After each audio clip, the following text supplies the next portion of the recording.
porque esta foi a melhor Copa do Mundo da história. Canal El Negócio del Fútbol.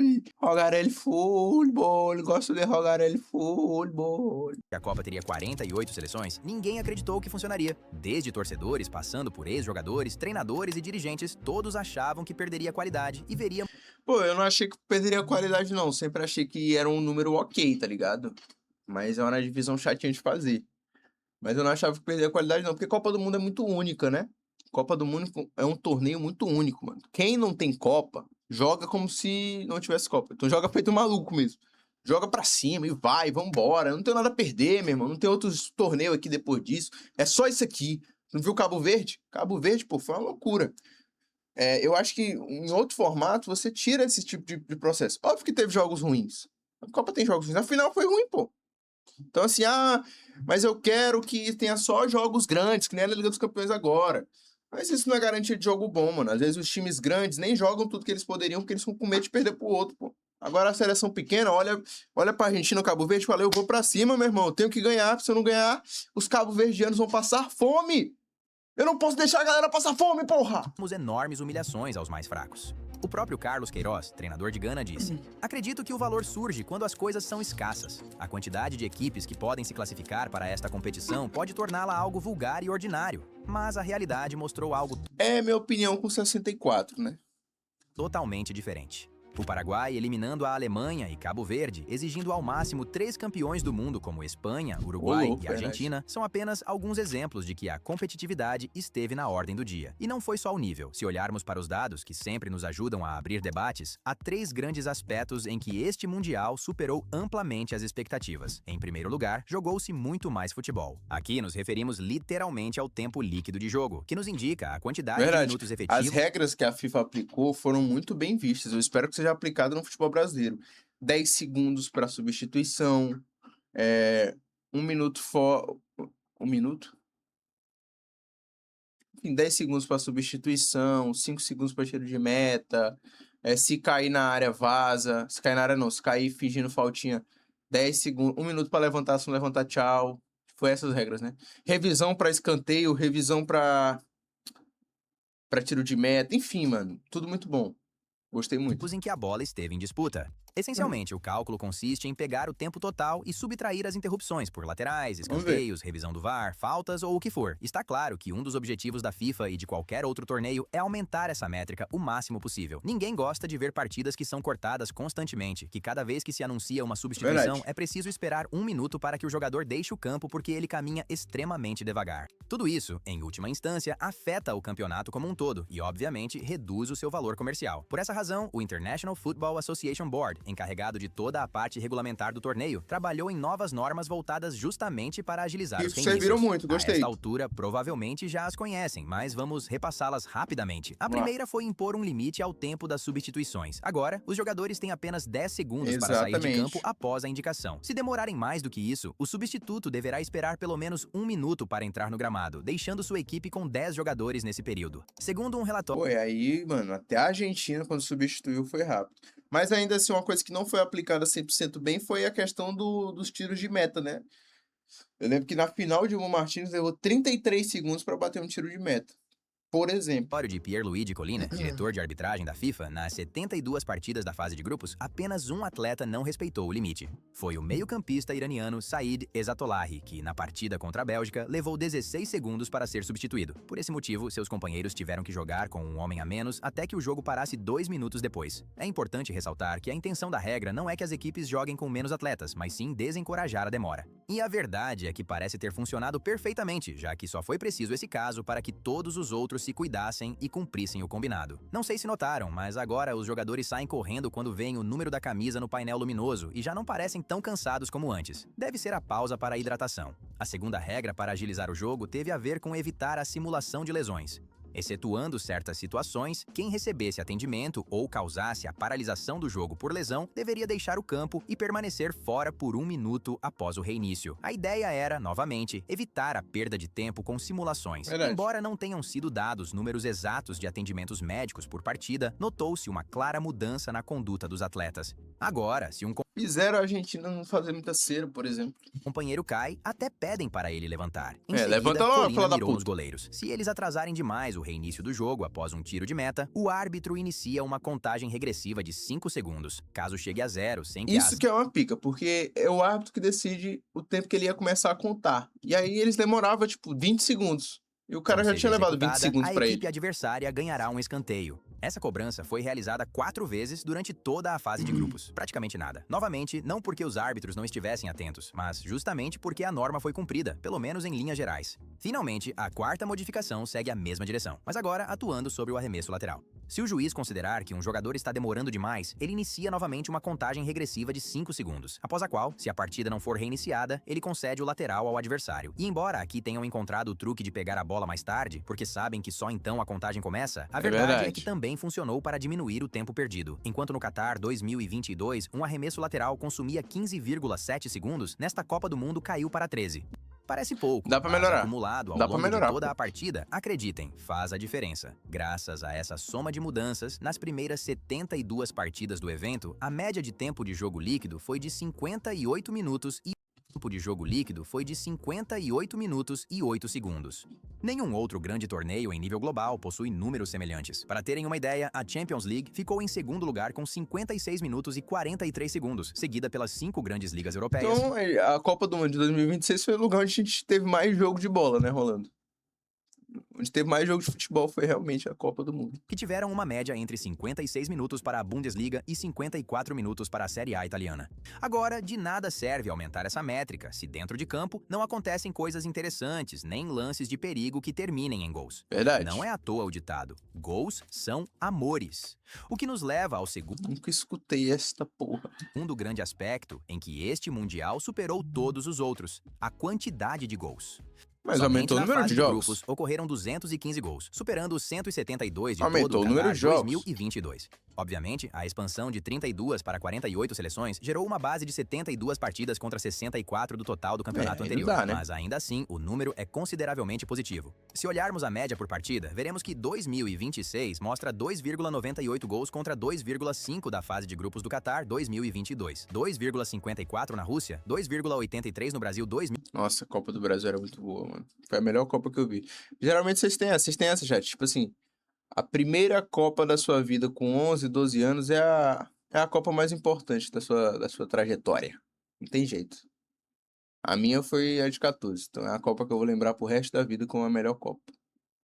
Apesar de que eu acho que a de 22 é muito boa. Eu gosto muito da de 22. Inclusive eu achava mais competitiva. Acho que tinha mais seleções boas, né? Mas e aí, vocês comentam aqui embaixo qual é a Copa do Mundo que vocês mais lembram e qual é a melhor. 2014, 2,10 na África do Sul, 2010, 2,44 no caso da Alemanha e 2,71 na Coreia-Japão 2002. Com isso, não restam dúvidas. Esta é a Copa do Mundo com a maior quantidade de gols por partida da fase de grupos no século. E atenção, não se deve a vários encontros com goleadas incríveis e o resto entediantes. verdade. Se olharmos o ranking dos resultados mais elásticos na história das Copas, notaremos que não há nenhum desta edição no top 10. O primeiro lugar é ocupado pelo incrível 10-1 que a Hungria aplicou sobre El Salvador em 1982. 7-1 não aparece no top 5.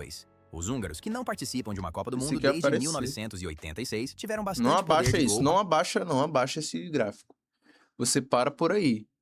Você não vai fazer isso. Ao longo das várias Não Copas faça do Mundo, isso. já que também abriram Não 9 quero gols ver. de vantagem sobre a Não vai aparecer, não Coreia aparece. do Sul em 1954. Não aparece. Esse torneio ficou Não aparece. marcado para sempre pela quantidade de gols, Não aparece, não vai aparecer o 7-1. já que detém o recorde histórico com uma Não. média de 5,38 tentos por Não aparece. 1-0, caralho, pra nós. Porra. Caralho, somos hexa, moleque. Não aparece no top 10 goleadas do 7-1. Nossa. partida. Uma verdadeira Que loucura. alegria, Se focarmos cara. em 2026, as maiores diferenças encontraremos no 7-1 da Alemanha sobre Curaçao e no 6-0 do Canadá sobre o Catar. A chave para a média elevada foi, como dizíamos, a pouca quantidade de partidas com um baixo número de gols. Apenas 7 jogos da fase de grupos terminaram em 0-0, representando menos de 10%. E se houve uma quantidade de gols, deve-se, em última instância, ao fato de que muitas oportunidades foram criadas. Aqui, a métrica que devemos observar é o famoso gol esperado. Isso mede a probabilidade de que certa jogada resulte em gol e nos permite entender quantos gols poderiam ter sido previstos em uma partida determinada com base no perigo gerado. Se um chute tem 0,6 de gol esperado, significa que, anteriormente, 6 de cada 10 chutes similares terminaram em gol. Se somarmos essas pequenas porcentagens de cada jogada ao longo da partida, chegaremos à quantidade de gols que deveriam ter marcado naquele jogo. Obviamente, isso não quer dizer que efetivamente consigam. Tranquilamente podem ter um gol esperado de 3 e ter anotado um único gol ou até mesmo nenhum. É uma métrica mais relacionada ao famoso merecimento. O ponto é que já existem seleções com números altíssimos, mesmo no momento de gravar este vídeo, com a competição ainda não terminada. Os que lideram o ranking somando todas as partidas são França, Espanha e Argentina com 13,3, 12,75 e 11,9 de gol esperado, respectivamente. Por outro lado, se formos ao final da tabela, apenas 16% das seleções não conseguiram romper a barreira dos 2 gols esperados no total. Paraguai, Catar, Jordânia, Uzbequistão, Curaçao, Haiti, Arábia Saudita e Tunísia. Essas seleções não criaram oportunidades suficientes para merecer marcar 2 vezes em seus 3 ou mais jogos. É interessante que o Panamá, que tinha... Doideira, né? Você tem um XG de não conseguir criar 2 chances de gols claras por jogo é doideira. Um gol esperado acima de... Beleza, o Paraguai é uma vergonha, o resto se foda, mas o Paraguai é puta merda. 2, sendo o número exato 2,19, foi a única seleção que se despediu do torneio sem conseguir marcar pelo menos um gol. Assim, uma fase de grupos com média de 58 minutos de tempo líquido de jogo e 215 gols marcados em suas 72 partidas denotam que não faltaram ações e intensidade nos jogos. No entanto, isso por si só também não nos garante que tenha havido um grande espetáculo. Como mencionamos no início, uma parte importante do ambiente do futebol duvidava da competitividade de muitas equipes e achavam que iam apenas passear, que com a classificação já estavam satisfeitos e não se importavam em perder todos os jogos por goleada, como já sabemos. Mas que doideira de pensamento de merda, cara. Tu acha que Cabo Verde, que é o maior exemplo da Copa sobre isso, vai chegar na Copa e falar, ah, tamo aqui mesmo, vamos perder, já era. Não vou fazer nada, não. Pelo amor de Deus, pô. Os caras sabem que se fizer um gol, o PIB de Cabo Verde vai lá pro cacete, pô.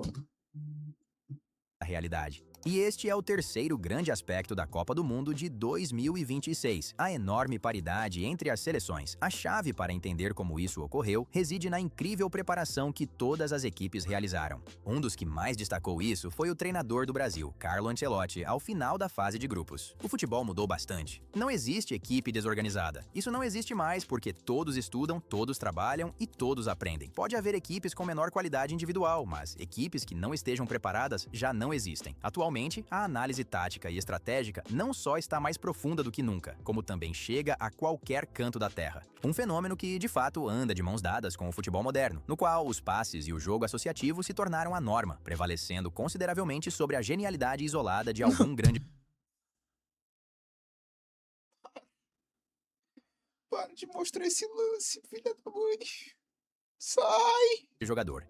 With base 44. Oh, meu Deus, eu tenho que instalar o Adblock, cara.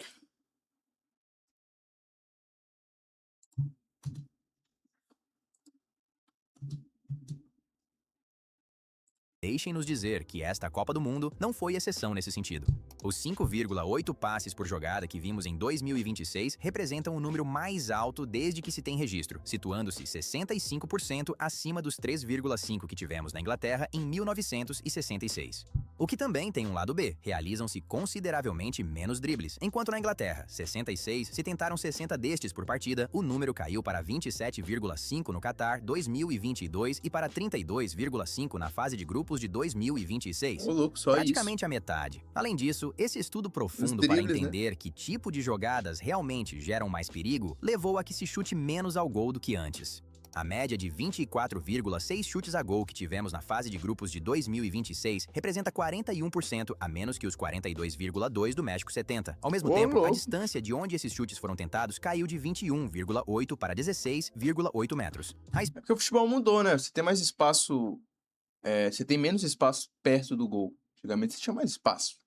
Por si só já mostra uma mudança, né? Esses números. Explicação para isso Curiosidade é que as bacana. equipes entenderam a baixa probabilidade de gol em chutes de longe, decidindo evitá-los para chegar um pouco mais perto do gol e finalizar de lá. Se pudessem chegar tocando a bola até embaixo das traves, eles o fariam. A conclusão é que todos buscam ser cada dia mais eficientes e analisam qualquer aspecto possível para extrair a menor vantagem. Talvez os arremessos laterais sejam o melhor exemplo. Na fase de grupos desta Copa do Mundo, vimos mais jogadas que terminaram em gol a partir dessa ação do que em qualquer outra edição. Foram um total de 6. Para obter o mesmo número em Copas do Mundo anteriores, teríamos que somar 100% das edições de 2010, 2014, 2018 e 2022. O interessante é que grande parte desses avanços no estudo tático, talvez nas seleções mais fracas, ocorre graças ao amplo acesso que existe a ferramentas tecnológicas durante o torneio. Sabendo que nem todos podem pagar por dezenas de analistas e funcionários da comissão técnica, a organização do evento associou-se à empresa de tecnologia chinesa Lenovo para desenvolver o software FIFA AI Pro e disponibilizá-lo para 100% das equipes.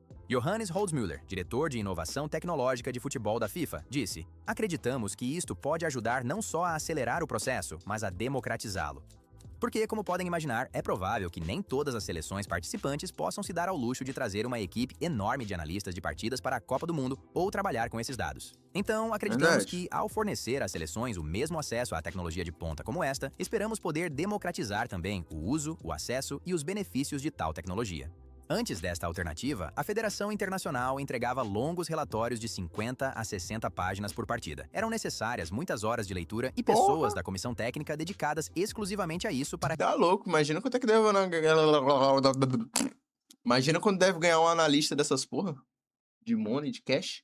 É um trabalho da porra. revisar em detalhes e tirar conclusões. Com o software atual, entre 2 e 3 horas após cada encontro, os dados já estão disponíveis em um computador e todos têm acesso para analisá-los de maneira interativa. É possível visualizar vídeos e imagens e assim estudar cada jogada em busca de detectar foi aí que padrões a surgiu aproveitar esse. no próximo encontro. Dessa maneira, graças a esses avanços na preparação e na análise dos jogos, as equipes estiveram mais preparadas do que nunca para competir. O cenário onde alguns desfrutavam de simplesmente passear já ficou para trás. Sobretudo porque passaram várias décadas desde que se iniciou a expansão para além da Europa e da América do Sul, começando agora a mostrar os seus frutos. Cabo Verde, República Democrática do Congo, África do Sul, Canadá, Egito e outras mais consolidadas como Japão e Marrocos são os melhores exemplos. Isso significa que todas as diferenças desapareceram? Absolutamente não. Os favoritos a levantar a taça continuam sendo os mesmos, mas a diferença diminuiu. O desafio... Pô, é só olhar que todas as seleções que ele citou, em algum momento elas prestaram dificuldade para as seleções gigantes. Eu não tô nem falando só do Japão contra o Brasil, tá ligado? Os Cabo Verde, o Congo contra Portugal, o Congo contra a Inglaterra. Então, assim, desses países emergentes é continuar trabalhando talvez na parte individual, porque já está claro que montar uma equipe organizada é algo mais que viável. Agora, a dificuldade reside talvez em contar com esse talento que possa decidir uma partida. é O isso que eu Messi, penso. Tipo assim, o Japão tem um projeto para poder ganhar a Copa do Mundo até 2050, né? E, pô, é totalmente viável. Os caras são muito organizados. Só que precisa surgir um Messi, precisa surgir um Mbappé, precisa surgir um Vinícius Júnior e tem tempo para surgir. É justamente esse jogador que nasce por conta do talento por si só. O talento é lapidado, esse jogador decisivo. Tudo isso é com o tempo. Isso se constrói com cultura futebolística no país. Não é um raio que cai no lugar. Não é uma sorte dos deuses que o Messi está na Argentina e que antes dele teve o Maradona. Não é uma sorte dos deuses que hoje a gente tem o Vinícius, que antes dele estava sendo o Neymar, que antes dele estava sendo o Kaká e o Ronaldinho. É porque justamente uma cultura de futebol que existe nesse país faz com que nasça esses grandes craques decisivos, porque vai muito mais gente jogando, muito mais gente vivendo, muito mais gente respirando, muito mais gente inventando coisas no jogo. Então isso faz diferença pra caramba. Tá vendo? Eu sou analista. um Haaland, Mbappé, Haaland! Bellingham ou Yamal. Sabemos que é pedir muito, mas é necessário. Assim, a Copa do Mundo de 48 equipes permitiu descobrir novos mundos futebolísticos e, olhando para trás, parece ter sido uma excelente decisão. Isso sim, a FIFA talvez pudesse revisar o formato após a fase de grupos, já que muitos argumentam, com razão, que eliminar apenas 16 conjuntos nessa fase diminui consideravelmente seu atrativo. E se esse interesse cair nas próximas edições, então também cairá o valor do evento em si. Do que não há dúvidas é que a competitividade existe e há muitos países que têm grandes expectativas para o futuro. Não se esqueçam de se inscrever e leremos qualquer comentário que queiram Tá fazer. maluco? Que conteúdo bom, hein, mano? Os caras da gringa manjam de fazer conteúdo. Parabéns aí, doidão. Canal... Qual canal aqui? El negócio del fútbol. Muito bom, mano. Muito bom.